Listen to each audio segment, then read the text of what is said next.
आप सभी को मेरा सुप्रभात। सत्र 2024 का त्रैमासिक परीक्षा जिला महासमुंद का प्रारंभ हो चुका है, जिसमें क्लास 9 का मैथ्स एग्ज़ाम भी पूर्ण हो चुका है। आज हम क्लास 9 का मैथ्स एग्ज़ाम का सॉल्यूशन लेकर के आए हैं। तो सबसे पहले ये बता दूं मैं कि जो क्लास 9 का मैथ्स एग्ज़ाम हुआ था वो टोटल 50 मार्क्स के हुए थे और उसमें जो क्वेश्चन टोटल आए थे 12 क्वेश्चन आए थे। तो आइए आज हम इसका सॉल्यूशन करते हैं। तो पहला प्रश्न का पहला भाग है, सही विकल्प का चयन कीजिए। उत्तर क्रमांक 1 का पहला भाग अ, इसमें हम लोगों को क्या करना है, सही विकल्प का चयन करना है। पहला प्रश्न है, वैदिक गणित नामक ग्रंथ की रचना की। क आर्यभट्ट, ख स्वामी भारती कृष्ण तीर्थ, ग रामानुज, घ भास्कराचार्य। तो वैदिक गणित ग्रंथ की रचना किसने की है?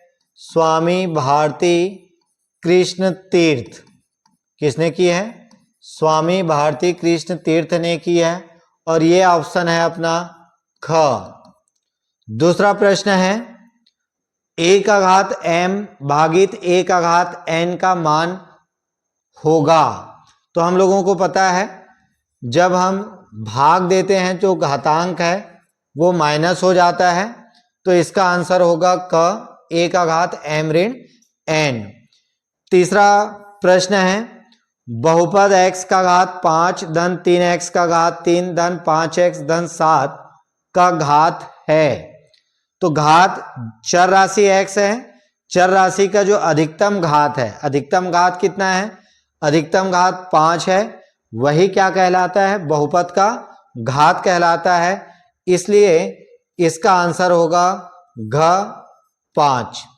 चौथा प्रश्न है, चौथा प्रश्न, समीकरण 3x धन 4 बराबर 13 में x का मान होगा। तो यहां पर एक समीकरण दिया है 3x धन 4 बराबर 13। इस समीकरण को हल करेंगे तो x का मान आएगा। तो यहां पर 3x धन 4 को राइट साइड में पक्षांतर करेंगे तो ऋण 4, 3x 13 में 4 घटाएंगे तो 9 और x के साथ 3 मल्टीप्लाई में है, इधर पक्षांतर करेंगे तो बटे 3, 3 एकम 3 तिया 9। x की जो वैल्यू आ गई कितनी आई? 3। तो आंसर क्या होगा? ग 3। x की वैल्यू आ गई 3, तो आंसर क्या होगा? 3। दूसरा भाग है उत्तर क्रमांक 1 का ब। उत्तर क्रमांक 1 का ब, सही विकल्प रिक्त स्थानों की पूर्ति कीजिए। पहला प्रश्न है, आकाश तथा शून्य के लिए खालिस्तान शब्द का प्रयोग होता है।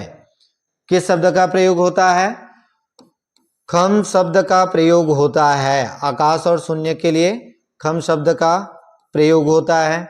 दूसरा, दो परिमेय संख्याओं के मध्य खालिस्तान परिमेय संख्या हो सकती है। हम लोगों को पता है कि दो परिमेय संख्याओं के बीच हम कई परिमेय संख्याएं ज्ञात कर सकते हैं जिसको गिना नहीं जा सकता है, तो इसीलिए यहाँ पर असंख्य भी लिख सकते हैं। इसके अलावा हम असंख्य की जगह अनंत शब्द का भी प्रयोग कर सकते हैं। तो दोनों में से कोई भी आंसर लिखोगे, खाली स्थान में असंख्य लिखो या अनंत, दोनों सही होगा। तीसरा प्रश्न है, वह बहुपद जिसकी घात 1 हो खालिस्तान बहुपद कहलाता है। कौन सा बहुपद कहलाता है? जिस चर राशि का घात 1 है, अधिकतम घात कितना है?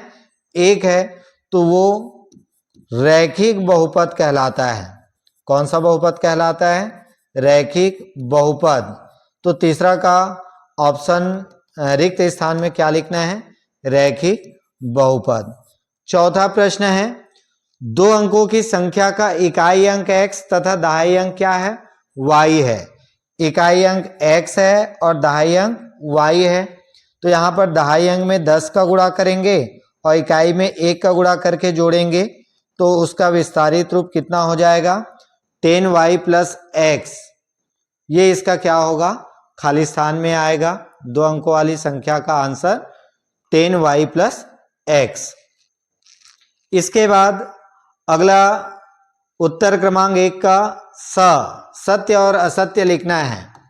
उत्तर क्रमांक 1 का इसमें हम लोगों को क्या बताना है, सत्य व असत्य। वैदिक गणित में 16 सूत्र है, हम लोगों को पता है। वैदिक गणित में कितने सूत्र हैं, 16 सूत्र हैं, इसलिए यह कथन सत्य है। दूसरा प्रश्न है 0 वह संख्या है जो प्राकृत संख्या, पूर्ण संख्या और पूर्णांक संख्या है। 0 तो पूर्ण संख्या है, 0 पूर्णांक संख्या भी है, लेकिन 0 प्राकृत संख्या नहीं है। 0 क्या है, प्राकृत संख्या नहीं है, इसलिए यह कथन क्या हो जाएगा, असत्य हो जाएगा। मैं यहां पर लिख देता हूं, प्राकृत संख्या कहां से प्रारंभ होता है, प्राकृत संख्या जो है ये प्रारंभ होता है 1 2 3 ऐसे करके डैश डैश डैश आगे बढ़ाएंगे। इसी क्रम में तीसरा प्रश्न है, कर्णी 7 एक अपरिमेय संख्या है। तो ये तीसरा कथन भी सत्य है, क्योंकि कर्णी 7 जो 7 है वो पूर्ण वर्ग संख्या नहीं है, और प्रत्येक जो पूर्ण वर्ग संख्या नहीं है वो कौन सी संख्या होता है, अपरिमेय संख्या होता है। चौथा प्रश्न है, x का घात 2 धन 3x एक पदीय बहुपद है। यहां पर जो बहुपद दिया है x का घात 2 धन 3x, ये पहला पद और ये दूसरा पद, तो ये कितना पदीय है, द्विपदीय है।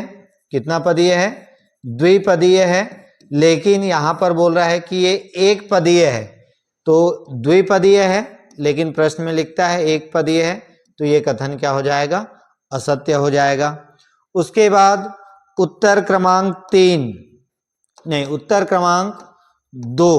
उत्तर क्रमांक 1 का हम तीनों भाग को देख लिए, अब स को। अब हम देखते हैं प्रश्न क्रमांक 2। प्रश्न क्रमांक 2 है, बीजांक किसे कहते हैं, उदाहरण दीजिए। तो बीजांक की यहां पर क्या करना है, परिभाषा लिखना है।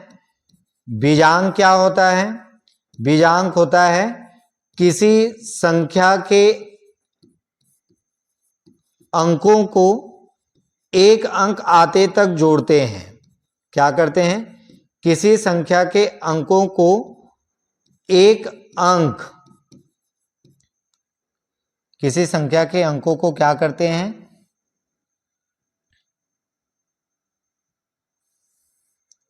एक अंक प्राप्त होने तक जोड़ते हैं। कितने अंक प्राप्त होने तक, एक अंक प्राप्त होने तक जोड़ते हैं।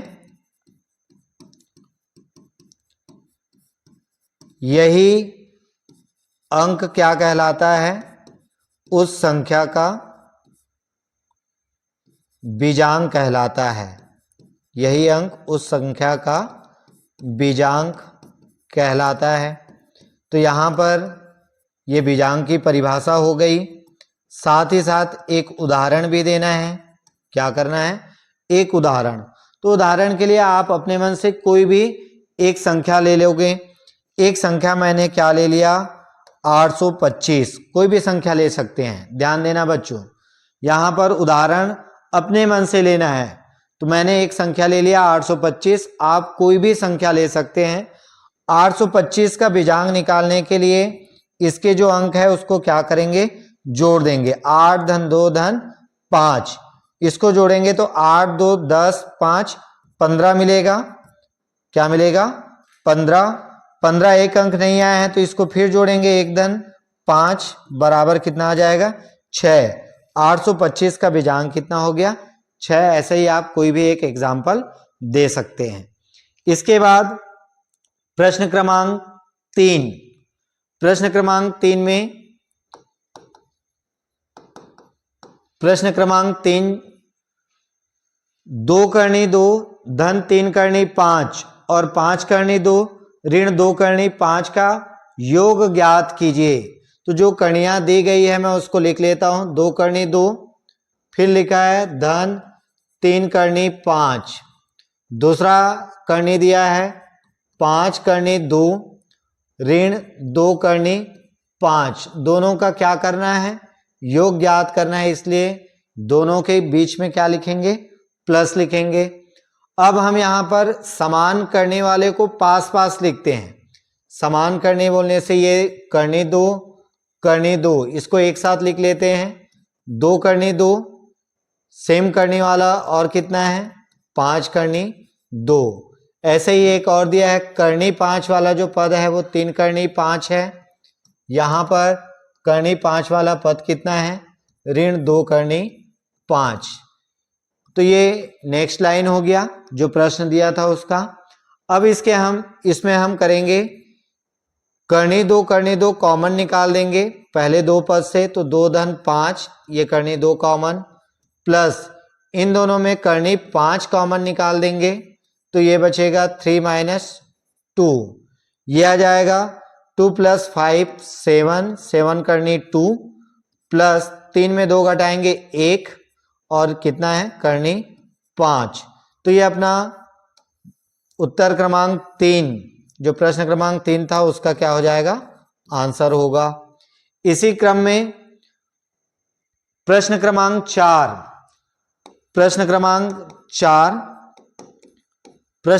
4 में ध्यान देना, 343 का घात 1/5 का मान ज्ञात कीजिए। तो सबसे पहले यहां पर ये जो प्रश्न लिखा हुआ है जो घात है वो गलत है। प्रश्न ये होना चाहिए था 343 का घात 1/3 होना था, तो प्रश्न का मिसप्रिंट है, उसमें हम लोगों को संशोधन की आवश्यकता है। तो मैं इसको संशोधित करके हल कर देता हूं, 343 का घात 1/3। अब मैं 343 को क्या लिखूंगा, 7 गुणित 7 गुणित 7 पूरे का घात 1/3। यदि हम 7 का गुणा 3 बार करेंगे तो कितना मिलेगा, 343 मिलेगा। अब 7 का गुणा कितनी बार है, 3 बार, इसको हम घात में बदल देंगे, 7 का घात 3 1 2 3, फिर पूरे का घात कितना है 3 है। अब यहाँ पर घातांक का सूत्र लगा देंगे, 7 का घात 3 पूरे का घात 1/3। तो यहाँ पर जो ब्रैकेट है वो हट गया है, किस फार्मूले से, a का घात m पूरे का घात n बराबर होता है a का घात m गुणित n। तो यहाँ से 3 और 3 कैंसल हो जाएगा, इसका आ जाएगा 7, कितना आएगा बच्चों, 7 आएगा। तो ये उत्तर क्रमांक 4 को संशोधित करके मैंने हल किया है। इसके बाद प्रश्न क्रमांक 5 ये निखिलम विधि से संबंधित है। किससे संबंधित है, निखिलम विधि से संबंधित है। अब यहां पर 2 संख्या लिखा है, क्या लिखा है, 2 संख्या 105 गुणित 106 किस विधि से करना है, गुणा निखिलम विधि से करना है। तो यहां पर निखिलम विधि से गुणा करने के लिए सबसे पहले तो संख्या 105 ये पहली संख्या है और दूसरी संख्या कितनी है 106। इसके बाद हम इन संख्याओं में आधार और विचलन की पहचान करते हैं। क्या करते हैं, आधार और विचलन की पहचान। तो 105 का जो आधार है वो 100 है और 100 से 105 5 अधिक है, इसलिए उसका विचलन कितना हो गया, धन 5 हो गया। इसी प्रकार 106 में आधार 100 है और धन 6 अधिक है, 6 अधिक है, इसलिए इसका विचलन क्या हो गया, धन 6 हो गया। अब जो हम लोगों को उत्तर लिखना है इसके 2 भाग बढ़ जाते हैं। यहाँ पर जो दायां पक्ष है इसमें दोनों विचलनों का क्या करते हैं, गुणा करते हैं। क्या करते हैं विद्यार्थियों, दोनों विचलनों का गुणा। तो यहाँ पर दोनों विचलन, पहले संख्या का विचलन 5 है और दूसरे संख्या का विचलन क्या है 6, उसका गुणा करना है। यहाँ पर 5 और 6 का गुणा कर ही देते हैं, कितना आएगा 5 6 का 30, कितना आ गया? 30 आ गया। अब उत्तर का जो बायां भाग है इसमें हम क्या करते हैं, पहली संख्या इसको और उसके साथ ये क्या जोड़ते हैं, विचलन को जोड़ते हैं। यहां पर फिर लिखते हैं दूसरी संख्या का विचलन, प्लस करके दूसरी संख्या का विचलन को क्या करना है, जोड़ना है। तो यहां पर पहली संख्या है 105, फिर धन दूसरी संख्या का विचलन है 6, जोड़ देंगे तो कितना आएगा 111, और दायां पक्ष कितना आया है 30, बायां पक्ष 111 और दायां पक्ष आया है 30, तो ये अपना क्या हो जाएगा, आंसर आएगा। आंसर के साथ साथ उत्तर की जांच भी करना है।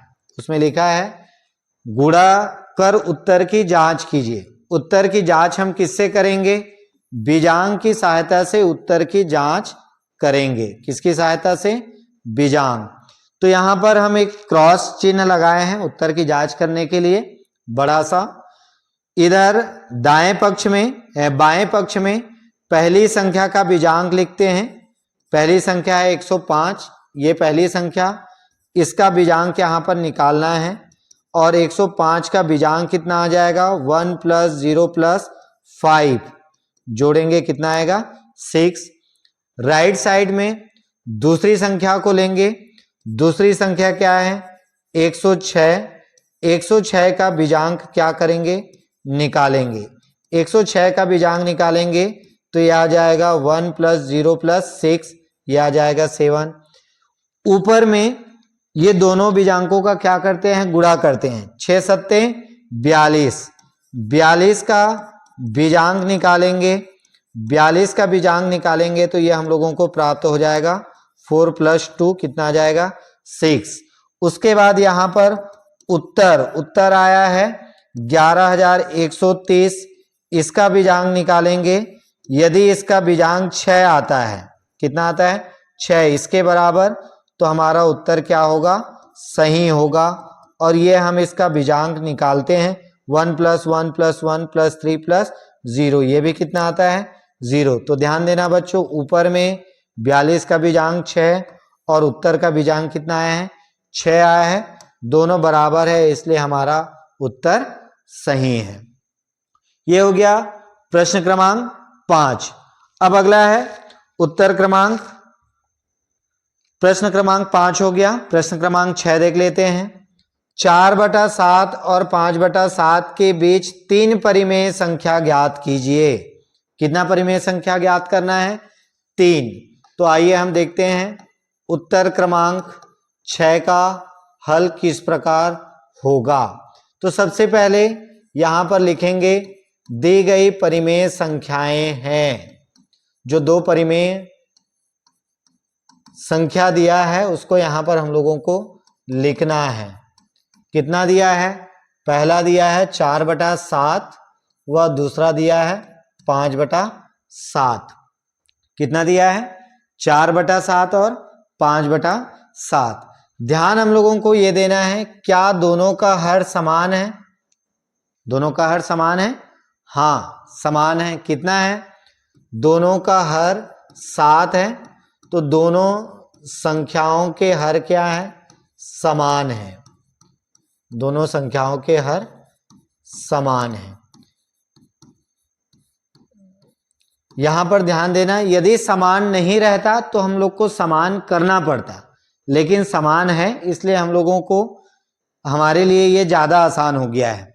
अब इसके बाद यदि दोनों संख्याओं का हर समान है, अब हम सीधा देखते हैं कि कितने परिमेय संख्या ज्ञात करने हैं दोनों के बीच। तो कितने परिमेय संख्या, 3। तो यहां पर लिखेंगे दोनों संख्याओं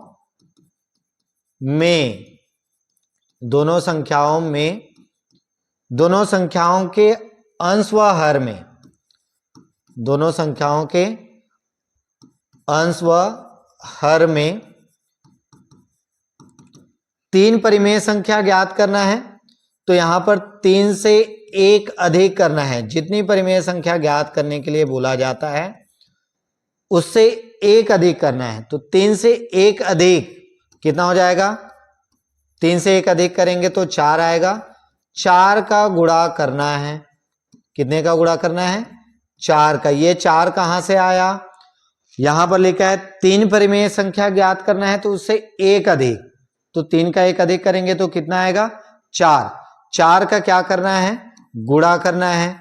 तो पहली परिमेय संख्या कितना है अपने पास? पहली परिमेय संख्या है 4/7।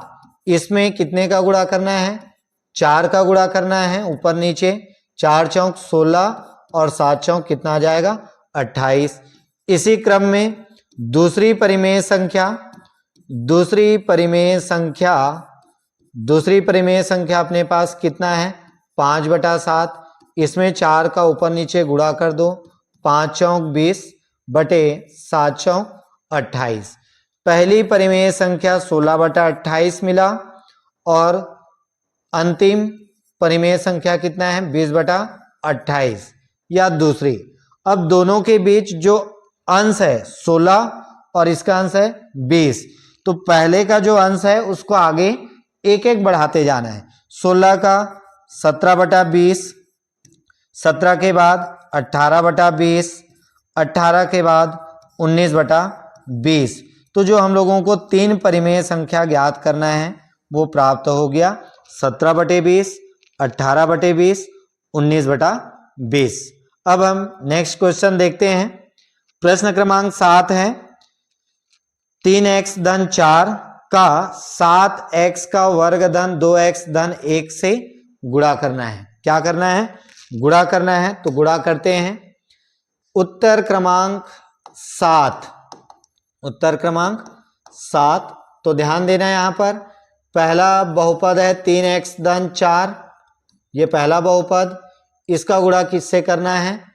7x का घात 2 धन 2x धन 1 के साथ क्या करना है? गुणा करना है। सबसे पहले गुणा करने के लिए मैंने दोनों बहुपदों को ब्रैकेट में लिख दिया है और बीच में एक गुणा का चिन्ह दे दिया है क्योंकि गुणा करना है। इसके बाद पहले बहुपद में पहला पद कितना है? 3x है। इसका गुणा इस पूरे से करना है तो मैं उसको दूसरे बहुपद को क्या करता हूं? ब्रैकेट में लिख देता हूं। ये मैंने ब्रैकेट में लिख दिया। दूसरा पद है पहले बहुपद का कितना है? +4 है। इसका गुणा फिर दूसरे बहुपद के सभी पदों से होगा, उसको मैं दूसरे बहुपद को फिर से ब्रैकेट में लिख दिया। अब गुणा करते जाते हैं। 3 का गुणा यहां पर किससे होगा? 7 से। 3 सत्ते 21। साथ ही साथ x का गुणा x का घात 2 से। यहां पर x का घात कुछ नहीं है मतलब 1 है। गुणा करने पर घात क्या होता है? जुड़ता है। ये हम फार्मूला पढ़े हैं a का घात m गुणित a का घात n बराबर a का घात m धन n। घातांक के नियम से गुणा करने पर घात क्या होगा? जुड़ेगा। तो यहां पर x का घात 1 और 2 कितना हो जाएगा? 3 प्लस 3 का गुणा 2 से, अब इसका गुणा करेंगे 3 दूनी 6। फिर x का घात 1, यहां पर 1 है तो x का घात कितना हो जाएगा? 2। फिर 3 का गुणा 1 से 3 और यहां x नहीं है, यहां x का घात 1 है तो x।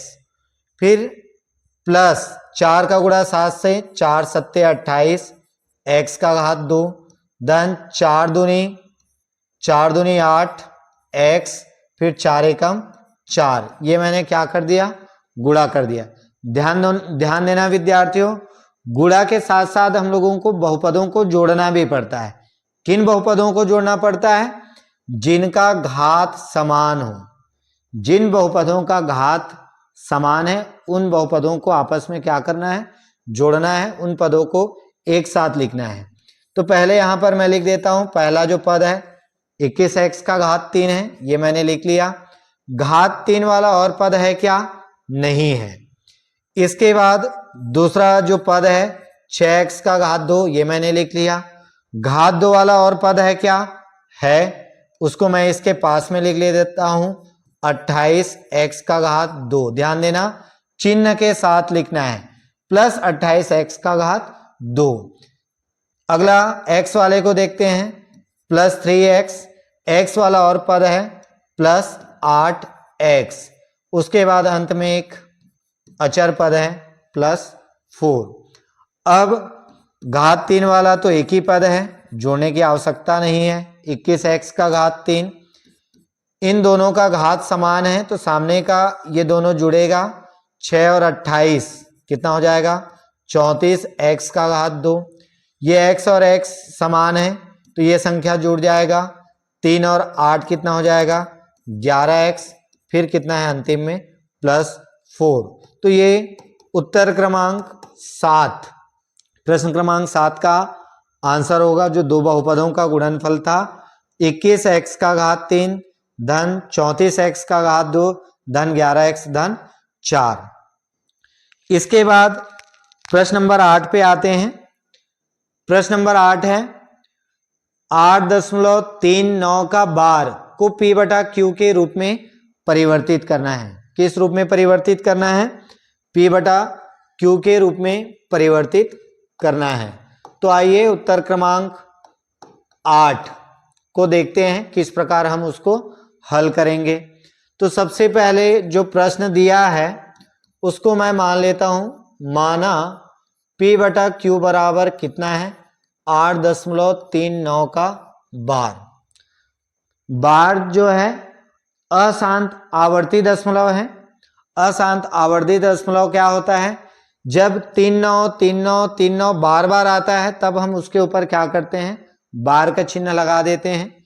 तो इसको हम थोड़ा सा विस्तारित कर देते हैं। 8.393939 ऐसा आते जाएगा। इसके लिए मैं क्या लगा दिया? डैश डैश डैश कर दिया। अब इसको मैं लिख लेता हूं समीकरण नंबर 1। क्या लिख लेता हूं? समीकरण नंबर 1। अब हम लोगों को ध्यान देना है समीकरण 1 में 100 का गुणा करना है। किसका गुणा करना है? 100 का गुणा करना है। अब ये 100 कहां से आया ये भी हम लोगों को ध्यान देना है। तो 100 के लिए ध्यान देना, यहां पर 2 डिजिट के ऊपर बार है। कितने डिजिट के ऊपर? 2, 3, 9 दोनों के ऊपर बार है। तो 1 के साथ 2 डिजिट है इसलिए 2 जीरो लगा दिए हैं।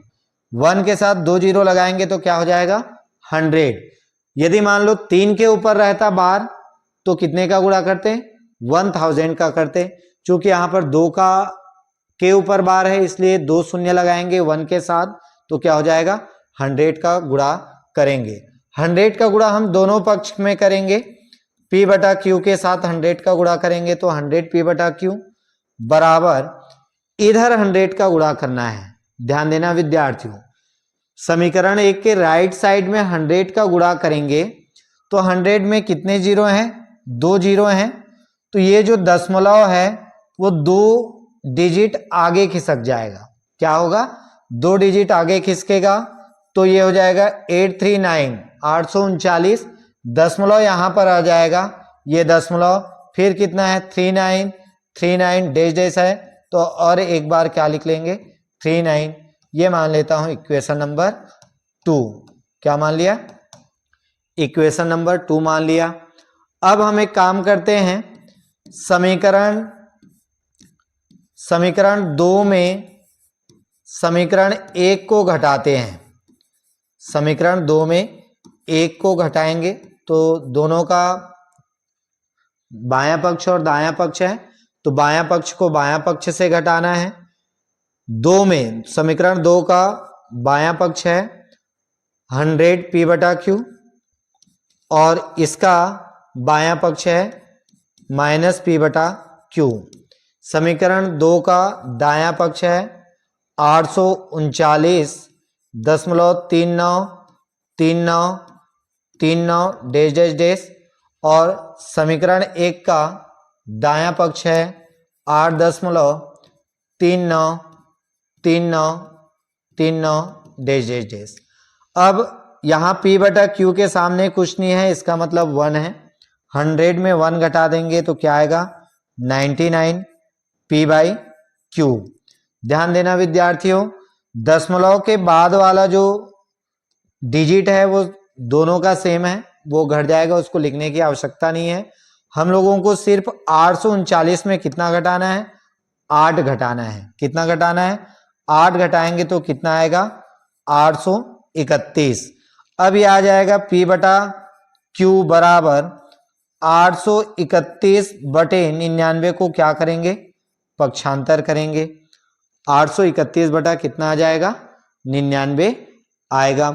अब ये कैंसल होगा तो कैंसल करेंगे, कटाएंगे तो ये देख लो 8 3 11 1 12 और 9 9 18, दोनों क्या होंगे, 3 से भाग जाएंगे, दोनों 3 से भाग जाएंगे तो यह आ जाएगा 3 दूनी 6 बचेगा 2, 3 सत्ते 21 बचेगा 2, 3 सत्ते 21, 3 तिया 9, 3 तिया 9, तो हमारे पास इसका आंसर आ जाएगा 277 बटे 33।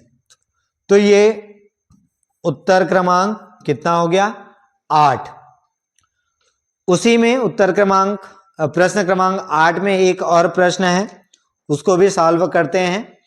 प्रश्न क्रमांक 8 का अथवा वाला प्रश्न है, निम्न कणियों को आरोही क्रम में लिखना है। ध्यान देना विद्यार्थियों, प्रश्न क्रमांक 8 में 2 प्रश्न हैं। कितने प्रश्न हैं, 2, जिसका भी पहला भाग देख लिए, जो अथवा करके नीचे में है उसको अभी हम देखेंगे। ये जो प्रश्न है करनी से संबंधित है। 3 करनी दिया गया है। पहला जो करनी है वो 4 करनी 625 है, दूसरा है करनी 100 है और तीसरा है 3 करनी 343 है। तो इन करणियों को क्या करना है, आरोही क्रम अर्थात बढ़ते क्रम में लिखना है। लेकिन इन करणियों को देख करके हम छोटा या बड़ा का पता नहीं कर सकते। सबसे पहला काम है, इसमें करनी के अंदर में जो संख्या है उसका गुणनखंड निकालना है। क्या करना है, करनी के अंदर में जो संख्या है उसका गुणनखंड निकालना है। तो यहाँ पर 625 इसका गुणनखंड निकालेंगे, 100 का और 343 का।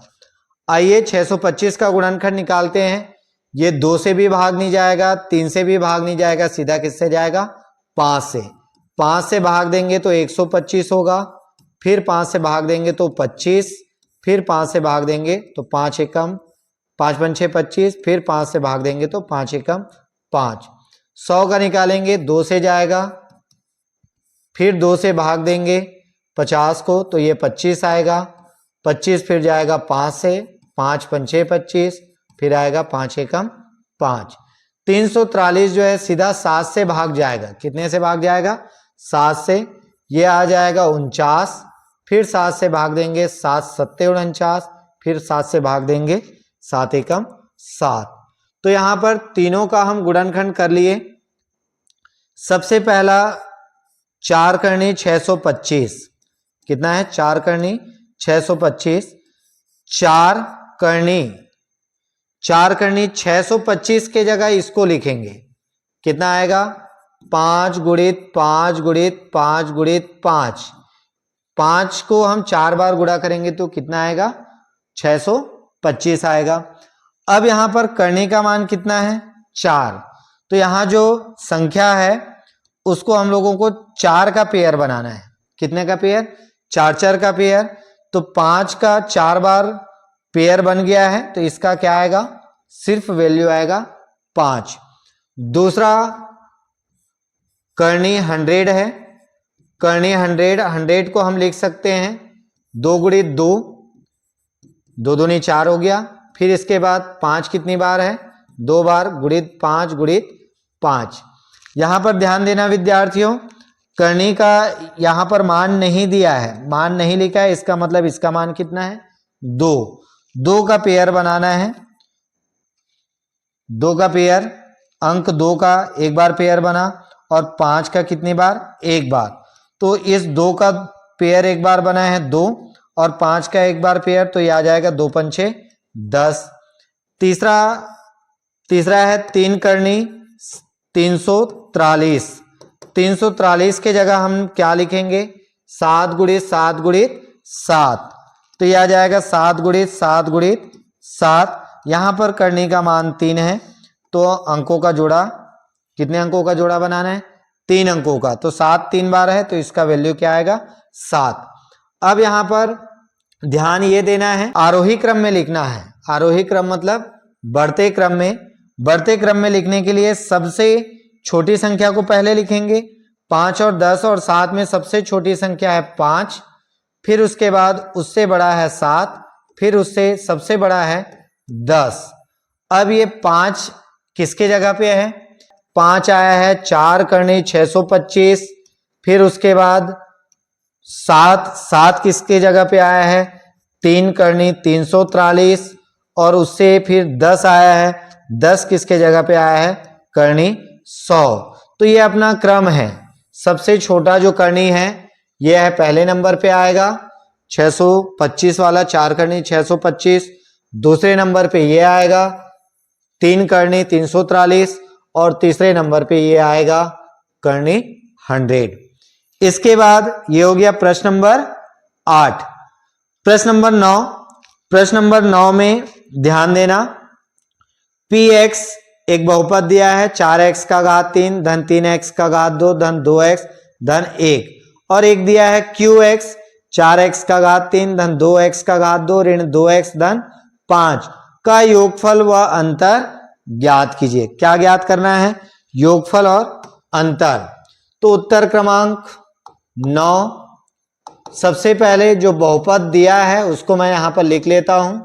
दिया है, पहला बहुपद दिया है px की वैल्यू, px बराबर लिखा है 4x का घात 3 धन 3x का घात 2 धन 2x धन 1, ये पहला बहुपद दिया है। दूसरा बहुपद दिया है qx is equal to 4x का घात 3 धन 2x का घात 2 ऋण 2x धन 5, ये दो बहुपद दिए हैं। इसका क्या ज्ञात करना है? योगफल और अंतर। योगफल के लिए दोनों को जोड़ना है, px धन qx। px की वैल्यू है 4x का घात 3 धन 3x का घात 2 धन 2x धन 1, प्लस इसलिए जोड़ना है। दूसरा बहुपद को मैं लिख लेता हूं, 4x का घात 3 धन 2x का घात 2 ऋण 2x धन 5। सबसे पहला काम है, दोनों बहुपद को लिख के दोनों के बीच में हमने प्लस लिखा, क्योंकि दोनों बहुपद को क्या करना है? जोड़ना है। दूसरा स्टेप है कि समान घात वाले पद को हम लोगों को पास पास लिखना है। तो 4x का घात 3, x का घात 3 वाला और पद है, यह है प्लस 4x का घात 3, चिन्ह के साथ भी लिखना है। उसके बाद दूसरा ये वाला है घात 2 वाला, 3x का घात 2, ये घात 2 वाला और पद है 2 धन 2x का घात 2 धन 2x का घात 2। इसके बाद है x वाला पद है धन 2x है, इधर x वाला कितना है? ऋण 2x है। फिर संख्या वाला पद है धन 1 है, और इधर कितना है? धन 5। तो यहां पर 4 और 4 घात समान है, तो केवल सामने का गुणांक जुड़ेगा, 8x का घात 3 धन 3 और 2 जुड़ेगा, 5x का घात 2 धन 2x ऋण 2x, दोनों समान है और चिन्ह अलग अलग है, कट जाएगा। धन 1 धन 5 को जोड़ देंगे, कितना आ जाएगा? धन 6। ये हो गया जोड़ना। और अब हम बहुपदों को क्या करेंगे? घटाएंगे। घटाने के लिए कौन सा चिन्ह? ऋण का चिन्ह। कौन सा चिन्ह? ऋण। पहला बहुपद p का मान है 4x का घात 3 धन 3x का घात 2 धन 2x धन 1। घटाना है, अंतर निकालना है, तो ऋण का चिन्ह। दूसरा बहुपद कोष्टक लगा रहा हूं क्योंकि सामने क्या है? माइनस है, तो यह आ जाएगा 4x का घात 3 ऋण 2x का घात 2 धन 2x का घात 2, फिर कितना है? ऋण 2x है, धन कितना है? धन है ऋण 2x धन 5, ये मैंने लिख लिया। अब इसके बाद सबसे पहला काम तो हो गया, पहला स्टेप। दूसरा स्टेप है ये ब्रैकेट को हटा देना। ब्रैकेट को हटाएंगे तो उसके पहले माइनस है, माइनस है तो सबका उसके अंदर का जितने पद हैं सबका चिन्ह क्या हो जाएगा, बदल जाएगा। सामने का एज इट इज रहेगा, 4x का घात 3, 3x का घात 2 धन 2x धन 1। यहां से ब्रैकेट हटाएंगे तो यह आ जाएगा माइनस 4x का घात 3 प्लस का माइनस 2x टू पावर 2, उसके बाद माइनस 2x का प्लस 2x और प्लस का माइनस। क्यों बदल गया चिन्ह? क्योंकि ब्रैकेट के सामने क्या है, माइनस है। अब यहां पर जो समान पद और चिन्ह अलग अलग है, सेम है और चिन्ह अलग अलग है, उसको मैं यहीं पर कैंसिल कर देता हूं। धन 4x का घात 3 ऋण 4x का घात 3। अब समान घात वाले पद को पास में लिखते हैं, 3x का घात 2 ऋण 2x का घात 2 धन 2x, यहां पर ये धन 2x फिर धन 2x ये हो गया, फिर धन 1 और यहां कितना है, -5। अब इसके बाद इन दोनों को घटाएंगे, 3 में 2 घटाए 1, 1x का घात 2 हो जाएगा।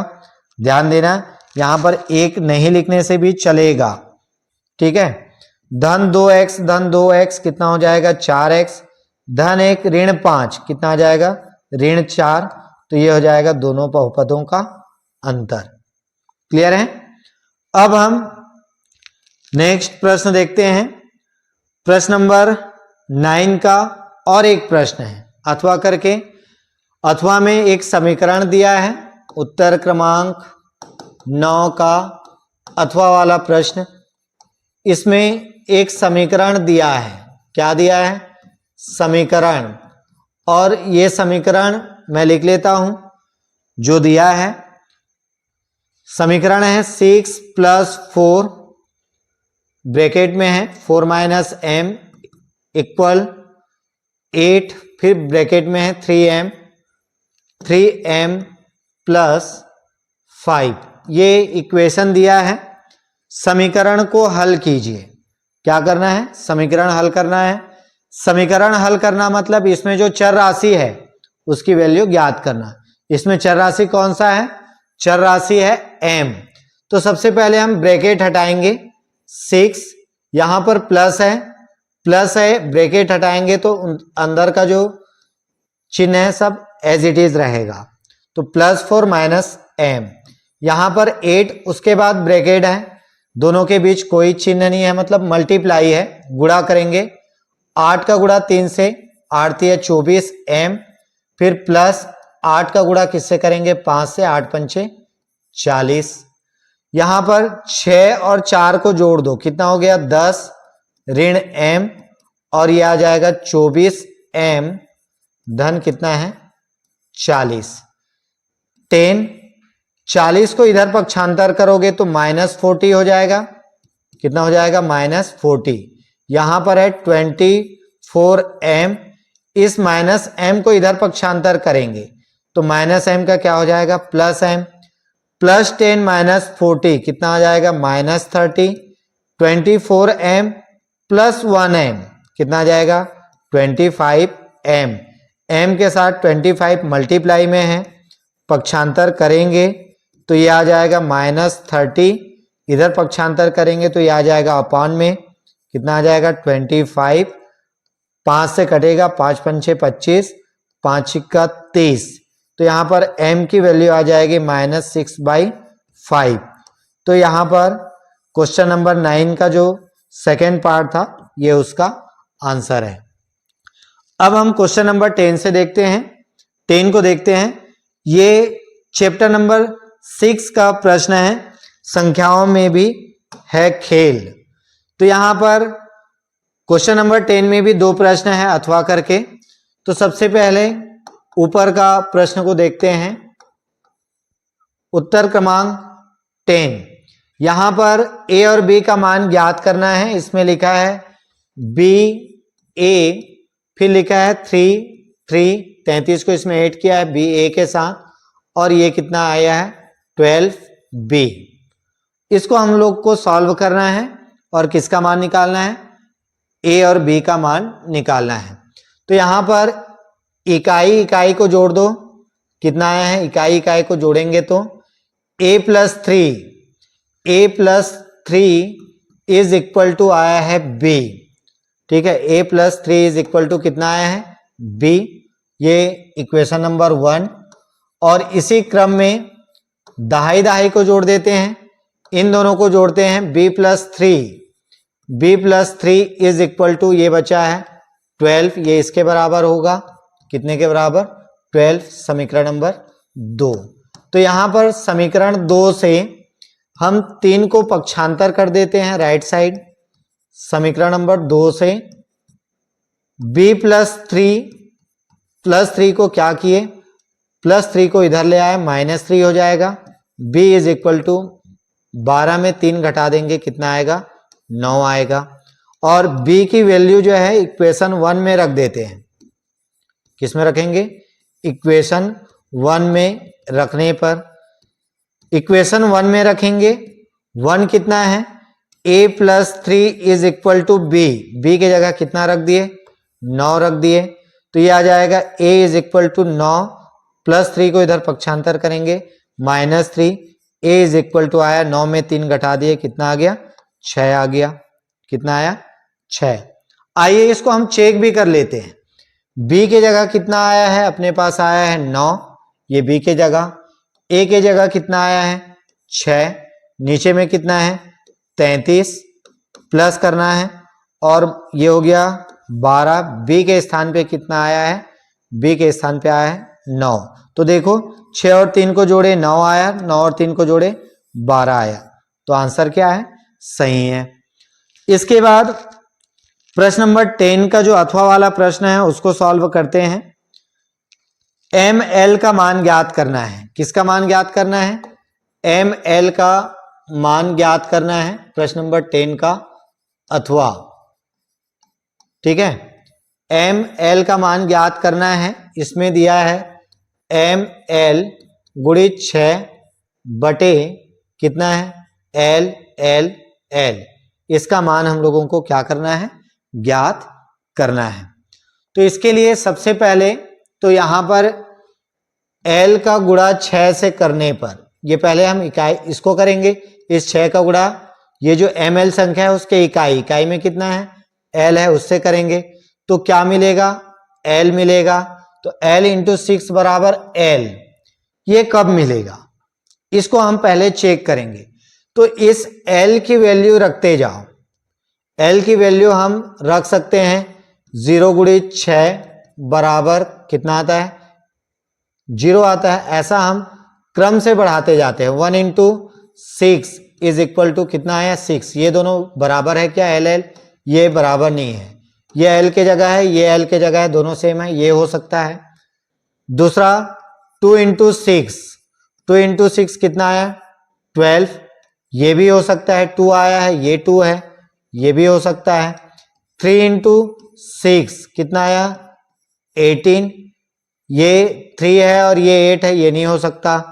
4 इंटू 6 ये कितना हो जाएगा, 24, ये 4 आया है, ये 4 है, ये भी हो सकता है। 5 इंटू 6 कितना आएगा, 30, ये 0 आया है और ये 5 है, अलग अलग हो गए, नहीं होगा। 6 इंटू 6 कितना आएगा, 36, यहां पर ये 6 है, ये 6 है, ये आंसर हो सकता है। किसके मान, l के मान। उसके बाद 7 इंटू 6 कितना आया, 42, यहां पर ये 7 है, ये 6 है, ये नहीं हो सकता। 8 इंटू 6 ये आता है 48, यहां पर 8 है, ये भी 8 है, ये हो सकता है। 9 इंटू 6 9 छिक्का 54, ये आया है 9 और यहां पर आया है 4, ये भी नहीं हो सकता। तो हमारे पास l के मान के ऑप्शन कितने बन गए, पहला बना 0, दूसरा बना 2, तीसरा बना 4, चौथा बना 6, पांचवा बना 8। तो हमारे पास l के कितने मान हो सकते हैं, 0, 2, 0, 2, 4, 6, 8, ये ऑप्शन है, इनमें से कोई आंसर हो सकता है। अब हम देखते हैं इसको विस्तारित रूप में लिखते हैं। ml पहला संख्या है, इस संख्या का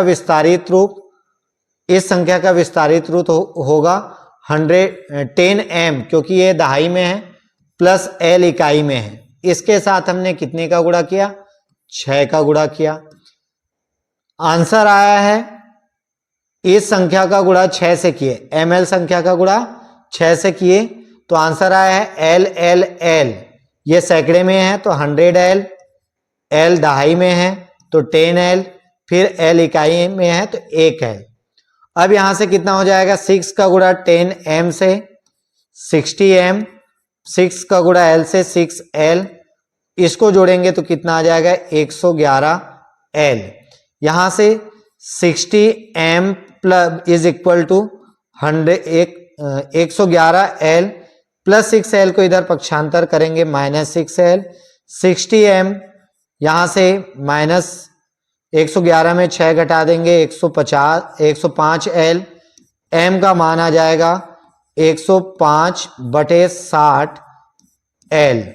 ये कैंसल होगा, 15 चौक 60 और 105 15 से कटाएंगे तो 15 सत्ते 105, m बराबर आ गया 7/4l।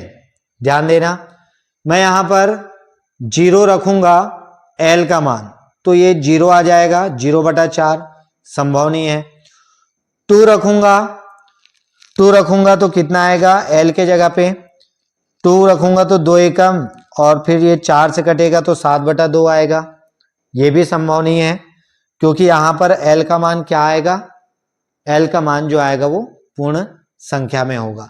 तो यहां पर ओवरऑल देखें तो यदि हम 4 रखते हैं, कितना रखते हैं? l के जगह पे 4, l के जगह पे यदि मैं 4 रखता हूं तो m का मान कितना आता है?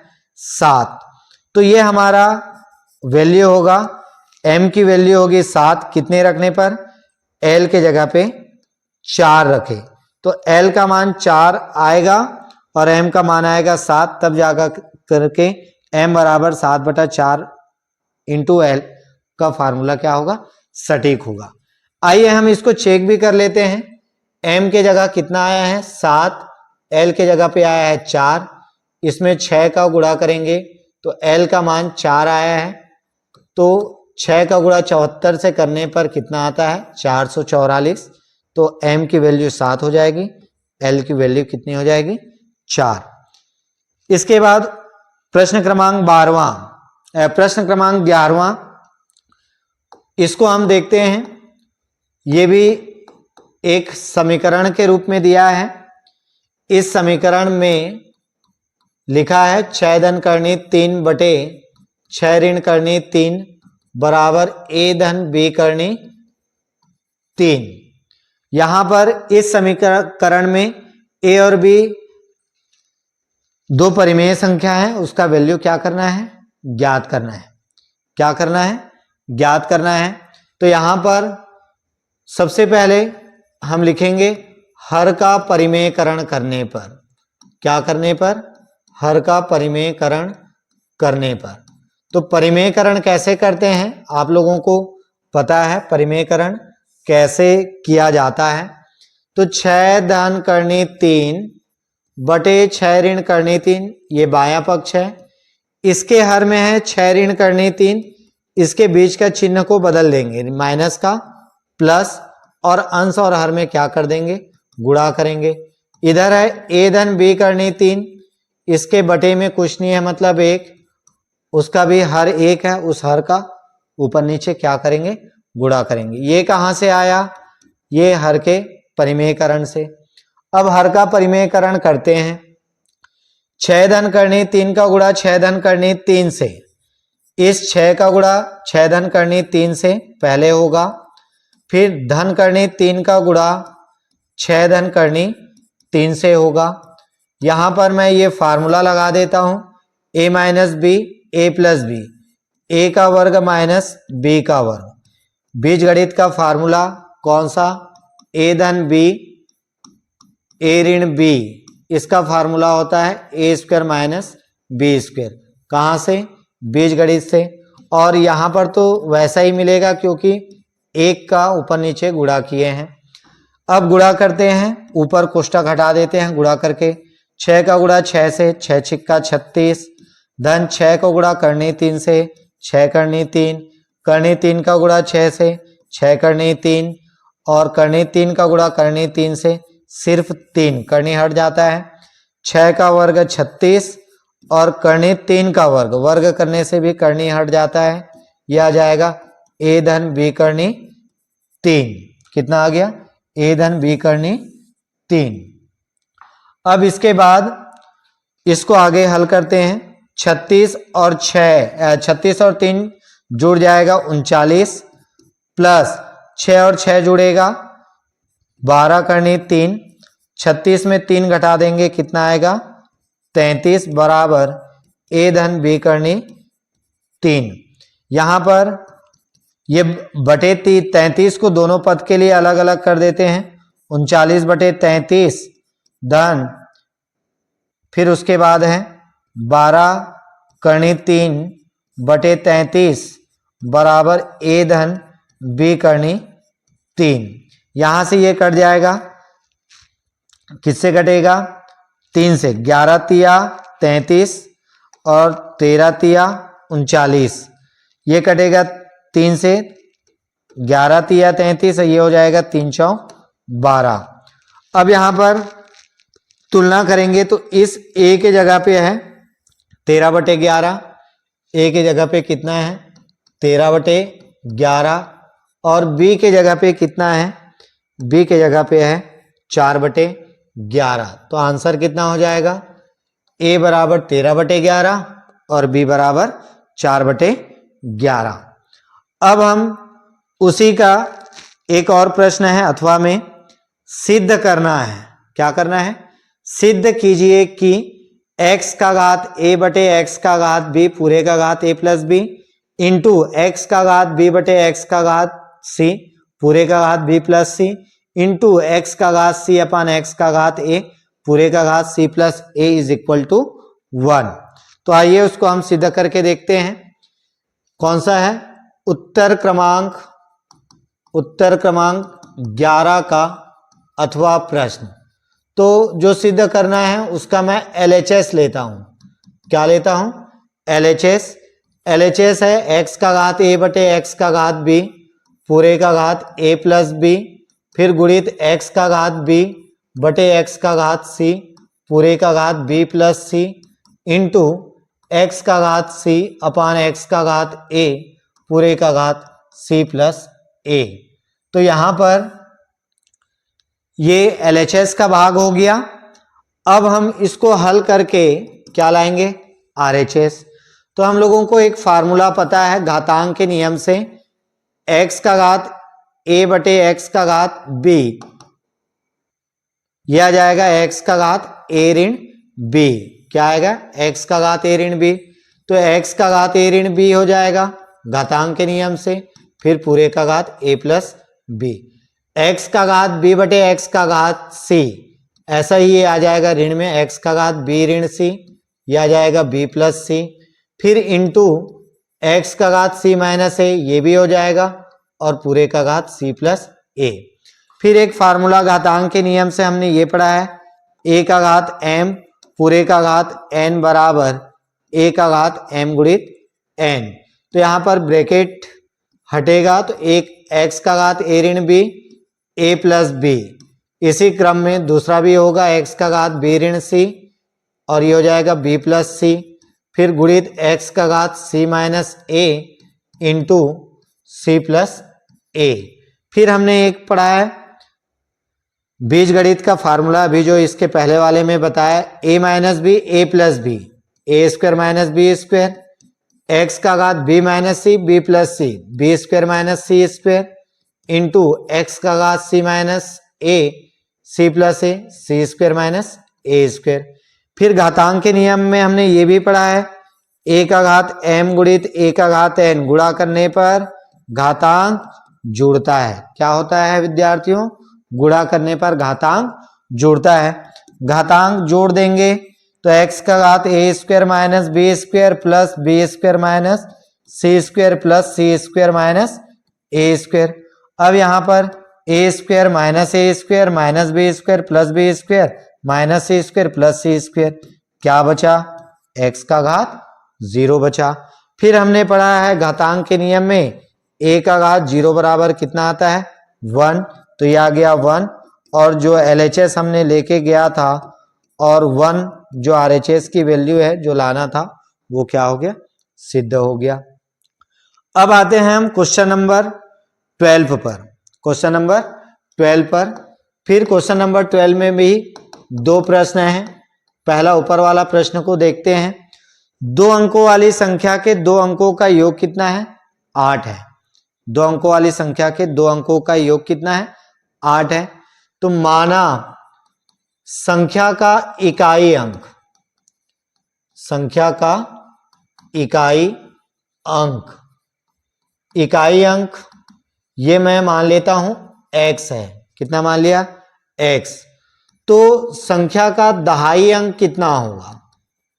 संख्या का दहाई अंक, यहां प्रश्न में बोला गया है कि दोनों अंक, इकाई अंक और दहाई अंक का योग कितना है? 8 है। तो दहाई अंक कितना हो जाएगा? 8 ऋण x होगा। इकाई अंक x है और दोनों अंकों का योग कितना है? 8 है। तो दहाई अंक कितना होगा? 8 ऋण x। संख्या कितनी होगी? संख्या दहाई में 10 का गुणा करते हैं और इकाई में 1 का गुणा करते हैं और दोनों को जोड़ते हैं। यह संख्या का विस्तारित रूप। अब यहां पर बोल रहे हैं अंकों का परस्पर क्रम बदलने पर, क्रम बदलेंगे तो क्या हो जाएगा?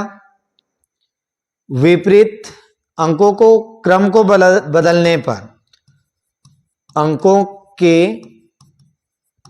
क्रम बदलने पर, क्रम बदलने पर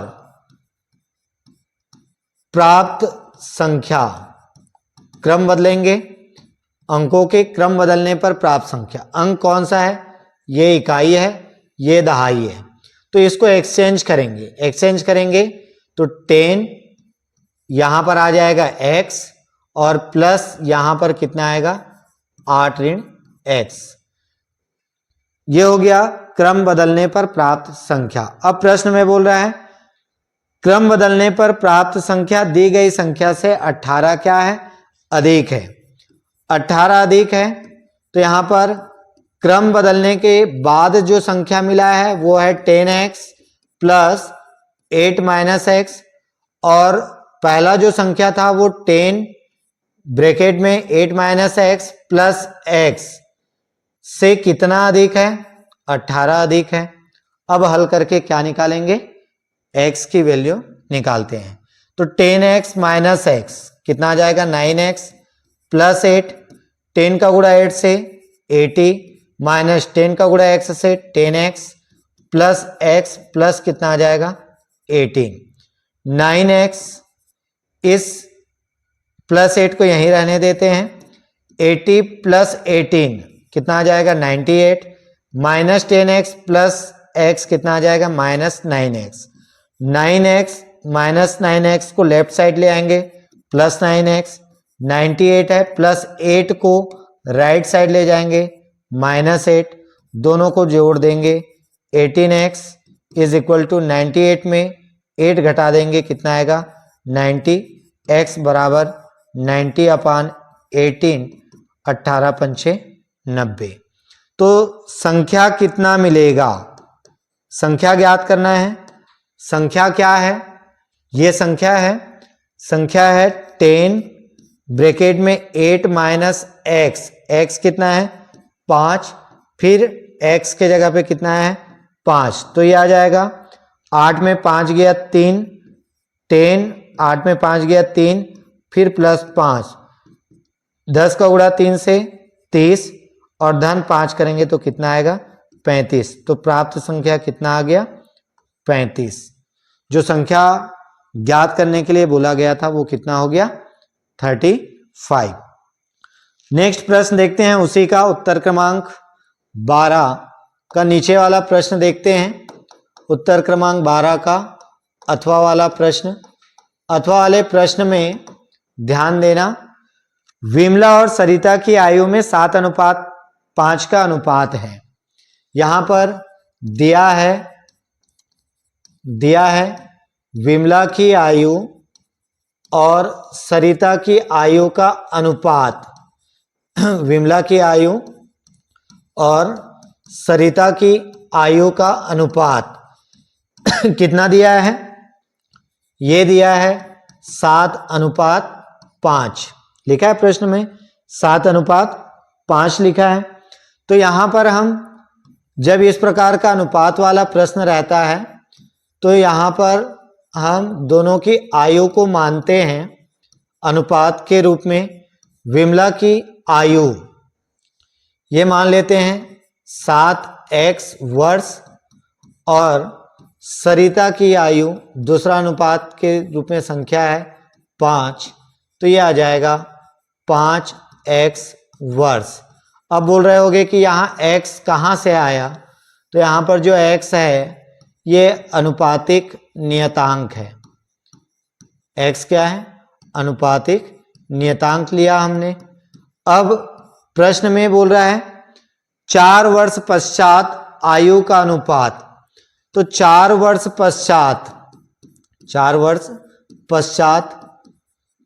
पश्चात जैसे मान लो अभी मेरी आयु कितनी है? 35 है। 4 वर्ष बाद कितना हो जाएगा? 39 हो जाएगा। तो क्या किया हमने?